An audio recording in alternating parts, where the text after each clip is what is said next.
Mankind has always had a love affair with snacking. Early humans toted around nuts, fruits, and berries for when the munchies hit. But things began to change in the 19th century during the Industrial Revolution. Advances in canning and wax-lined bags made possible snacks like Cracker Jack. Candy-coated popcorn, peanuts, and a fry. And the 20th century gave us mass production and sophisticated packaging. We soon turned into a snack nation, because as we all know, nobody can eat just one. Now the reason we bring all this up is because Always Wondered is kind of like a snack break for your brain. Bite-sized episodes that are packed with curiosity, weird history, and answers to questions that will make you say, "Wait, what?" No calories, no guilt, just tasty little nuggets you can use to amaze your friends or annoy your enemies. And don't worry, we won't leave a trail of crumbs on your keyboard. So snack time is here, and we welcome you to the podcast that answers some of the questions you've always wondered about. It's the Always Wondered podcast. Hi, I'm Rick Peterson. Thanks for joining us. Whether you're a baseball fan or not, you know the drill. In the middle of the seventh inning, everyone stands up, sings "Take Me Out to the Ball Game," and maybe spills nacho cheese on themselves. It's a baseball tradition. But have you always wondered the origin of the seventh inning stretch? The year was 1910. President William Howard Taft, a man of great stature and even greater circumference, attended the season opener of the Washington Senators. By the seventh inning, he decreed something like, "My fellow Americans, the presidential posterior is completely numb. So by executive order, I shall now stand." And he did. The rest of the crowd stood out of respect. And that, as the story goes, is how the seventh inning stretch was born. However, it seems the tradition goes back even further.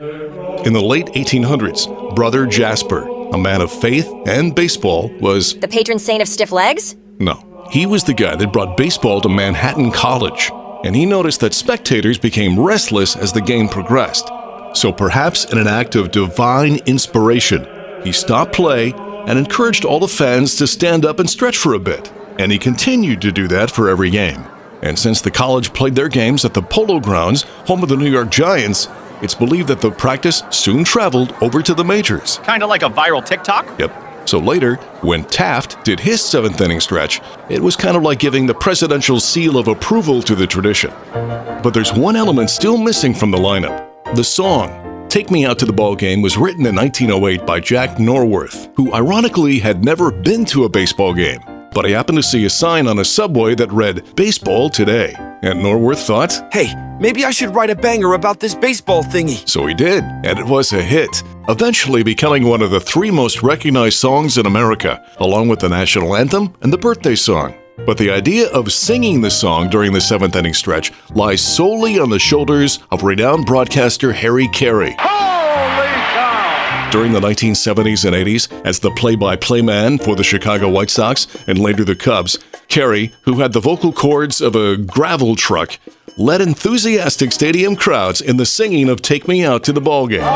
Those games were broadcast over cable TV to the entire country, and the tradition spread like wildfire, and soon every ballpark was doing it. So the next time the seventh inning stretch rolls around, whether your team is winning, losing, or just inventing new ways to strand runners on base, just remember, you're honoring a president's sore butt, a songwriter's wild guess, and a sport that somehow convinced everyone to turn a baseball game into a group karaoke night. The Always Wondered podcast. Remember this famous line from Dirty Harry? You've got to ask yourself one question. And of course, the question was, do I feel lucky? Well, relax. No street punk is about to get blasted here. But it is a good question. Do you feel lucky? And more to the point, have you always wondered why certain things make us feel lucky? Yep, we're talking about Lucky Charms. Always after me Lucky Charms. No, not the breakfast cereal. We mean four-leaf clovers, rabbit's feet, polka-dotted bugs, things like that. You know, the original superstition survival kit. So let's start with the horseshoe. Back in medieval times, iron was believed to ward off evil spirits, and blacksmiths were kind of like superheroes, sort of the original Iron Man. I bend metal to my will. And horseshoes, being made of iron, were a perfect symbol of luck. people would hang them above doorways, but only upward to catch luck, as if it were a bowl of soup. Hang it upside down and you just flushed your karma down the medieval drain. Now, as for four-leaf clovers, shamrocks usually have 3 leaves. So finding a rare clover with 4 leaves was like spotting Bigfoot? Yeah, if Bigfoot was green and grew in a patch on the lawn. The leaf stood for faith, hope, and love, and the 4th leaf was luck. So finding a 4-leaf clover was like hitting big on the Vegas slots. And now onto rabbit's feet. And you know, nothing's luckier than a rabbit's foot. Yeah, except if you happen to be the rabbit. The rabbit's foot became a good luck charm because rabbits were a symbol of fertility and speed. But here's a really creepy twist. In some traditions, the foot had to be removed from the rabbit in a graveyard on a Friday during a full moon. It kind of sounds like a goth Easter bunny ritual. And that brings us to the ladybug. In Old England, farmers believed that the colorful little polka-dotted bugs were sent by the Virgin Mary to protect their crops from aphids. We call them Our Lady's bugs. That's exactly right. So if you spotted a ladybug, it would be instant good luck, except for the aphid, in which case it's Sorry, pal.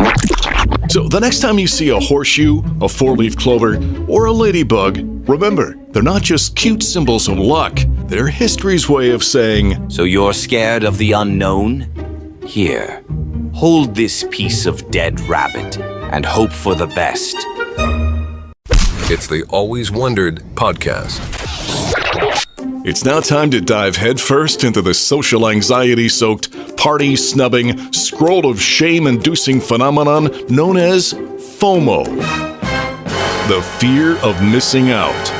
You know what it's like. You see your friends posting sunset selfies from some far-off Greek island, while you're eating leftover mac and cheese in your sweatpants, and your soul suddenly deflates like a sad balloon. But have you always wondered, where did FOMO come from?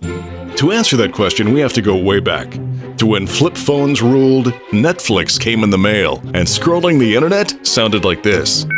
Yep, we're going back to the early 2000s. The term FOMO was coined by a guy named Patrick McGinnis, writing for the Harvard Business School magazine. But here's the thing. While the term is new, the feeling is ancient. Even the earliest humans had worries about being left out. Me not invited to cave warming party. Bummer. And that fear was real, because back then, if the tribe left you behind and didn't invite you to dinner, there was a very good chance that you could become dinner. Over the years, that level of anxiety has been cooked into our brains like raisins into cookies you never asked for. And today, social media has cranked up that phobia to an 11. These go to 11. That means every scroll is a highlight reel of someone else's lives.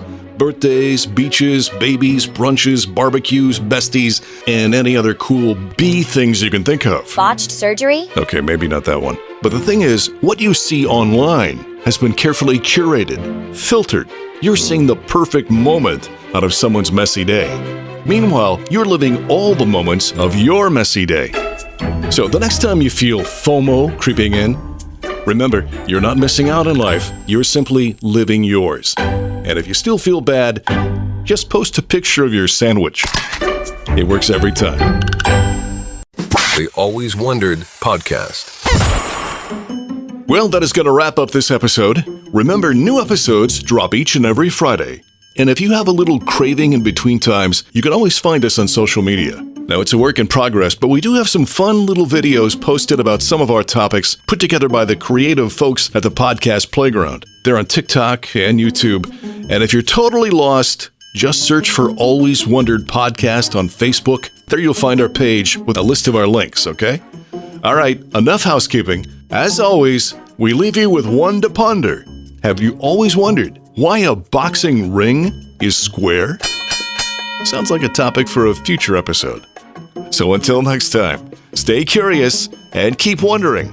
I'm Rick Peterson. Thanks for listening. The Always Wondered podcast. If you like what you hear, please subscribe, leave a 5-star rating, and a review. Listen on Apple Podcasts, Spotify, or wherever you pod.